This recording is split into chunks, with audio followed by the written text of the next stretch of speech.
आज हम भारत के सबसे प्राचीन सिंधु घाटी सभ्यता यानी इंडस वैली सभ्यता के बारे में जानेंगे। ये भी जानेंगे आखिर भारत अपने इतिहास को लेकर इतना इतराते क्यों है, जब पूरी दुनिया ये मान रही थी कि दुनिया के पश्चिम के लोग ही सिविलाइज्ड थी और पूरब तो बिल्कुल अनसिविलाइज्ड अनकल्चर्ड था, जहाँ गर्व करने लायक कुछ नहीं था। इसी बीच इंग्लिश फिलोसोफर जेम्स मिल ने यह तक कह दिया कि ब्रिटिशर्स इंडिया में हमारे भलाई के लिए हमें सभ्यता सिखाने के लिए आए थे, जबकि सच्चाई तो ये थी जहाँ पूरी दुनिया अशांत माहौल से जूझ रही थी, तब पूरब के लोगों ने मिलकर बहुत ही एडवांस्ड और खुशहाल सभ्यता का निर्माण कर रहे थे। पश्चिम का यह घमंड तब टूटा जब 1921 में आर्कियोलॉजिस्ट जॉन मार्सेंट ने दयाराम साहनी को सिंधु किनारे खुदाई का काम सौंपा। वहाँ सिंधु घाटी में दुनिया की सबसे अनोखी सभ्यता सिंधु घाटी सभ्यता की खोज हुई। इसे हड़प्पा सभ्यता भी कहा गया। इसी सिंधु घाटी से हिंद और इंग्लिश में इंडस वैली सिविलाइजेशन से इंडिया नाम की उत्पत्ति हुई।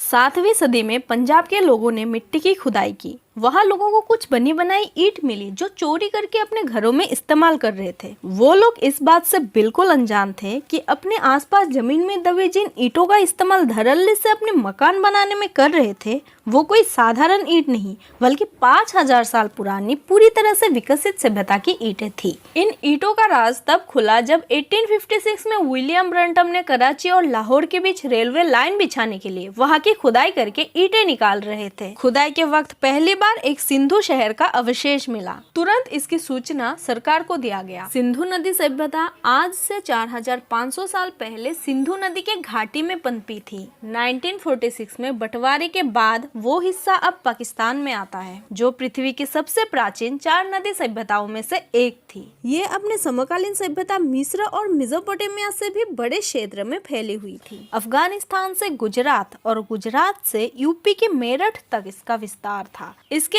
1000 से भी ज्यादा खंडरों का पता चल चुका है। इनमें से भारत में 616 और पाकिस्तान में 406 साइटों की जानकारी मिली, जिनमें से 100 से भी ज्यादा क्षेत्र की खुदाई हो चुकी है। खुदाई के दौरान सिंधु घाटी में मोहनजोदारो, राजस्थान में कालीबंगान, गुजरात में लोथल और धोलावीरा, हरियाणा में राखगढ़ी और पंजाब में हड़प्पा जैसे बड़े बड़े शहर निकले। प्राचीन सिंधु के शहर अपने शहरीकरण, पके हुए ईंटों के मकान, ड्रेनेज सिस्टम, वाटर सप्लाई, हस्तकला और धातु विज्ञान की तकनीकों से हमें हैरान करते हैं। इन शहरों के घर, मकान, गलियां बहुत ही सावधानी से सही माप के साथ समान रूप से बनाते थे। ये लोग साफ सफाई का इतना ज्यादा ध्यान रखते थे कि हर घर में आज के जैसा बाथरूम और इंग्लिश टॉयलेट होती थी। पतीले में पानी भर के टॉयलेट को फ्लैश किया जाता था। टॉयलेट से जुड़ी नालियां वेस्ट को बहाकर दूर कर देती थी।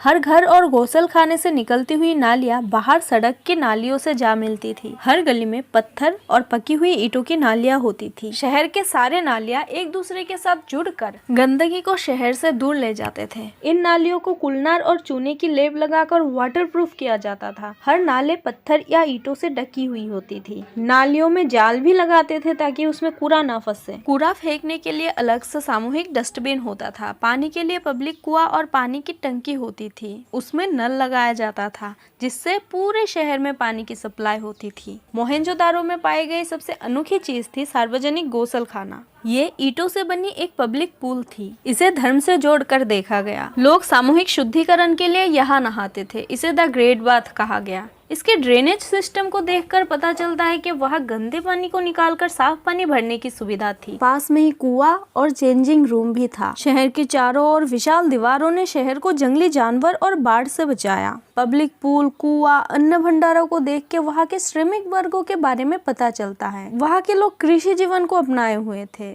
घर में पालतू जानवर भी था, लेकिन यहाँ के ज्यादातर निवासी व्यापारी या कारीगर थे। उन लोगों को लोहे की जानकारी नहीं थी, लेकिन इनको तांबे गलाना अच्छे से आ गया था। यहाँ के लोग कच्चे माल, हस्तशिल्प, धातु कर्म, कीमती पत्थर के मनके, सोने चांदी के गहने, बर्तनों की चित्रकारी, सील, मोहर और मूर्तियों के व्यापार करते थे। चीजों पर मिट्टी की मोहर लगाने के लिए कुछ सीलों का और मोहरों का इस्तेमाल करते थे। मोहरों में जानवर और लोगों की छवियां और कुछ लेख थी। सिंधु घाटी के लेख आज तक 100 से ज्यादा बार प्रयास प्रयास करने के बाद भी समझ में नहीं आया। इनके व्यापार बहुत दूर तक फैला हुआ था। पानी और जमीन दोनों मार्गों से ये ट्रेडिंग किया करते थे। हड़प्पा की पकी मिट्टी की मूर्तियां, मनके, गहने, बर्तन, कलाकृति और मोहरों के अवशेष सुदूर मेसोपोटामिया की सभ्यता के उर-निप्पुर जैसे शहरों में पाई गई। इससे पता चलता है सिंधु घाटी के मेसोपोटामिया के साथ व्यापारिक संबंध मजबूत थे। यहाँ हैरान करने वाली बात ये थी कि सिंधु घाटी के शहरों में आज तक कोई मंदिर, मस्जिद और धार्मिक स्थल की कोई अवशेष नहीं मिली, ना ही कोई धर्मगुरु या राजाओं का होने का संकेत मिला।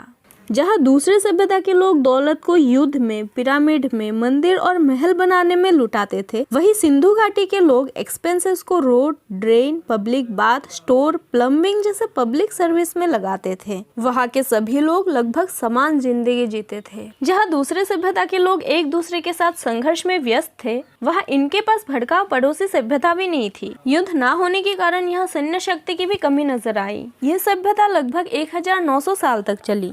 फिर एक वक्त ऐसा आया जब वहाँ के ड्रेनेज सिस्टम को ठीक नहीं किया जा रहा था। पब्लिक बाथ की कोई सफाई नहीं हो रही थी।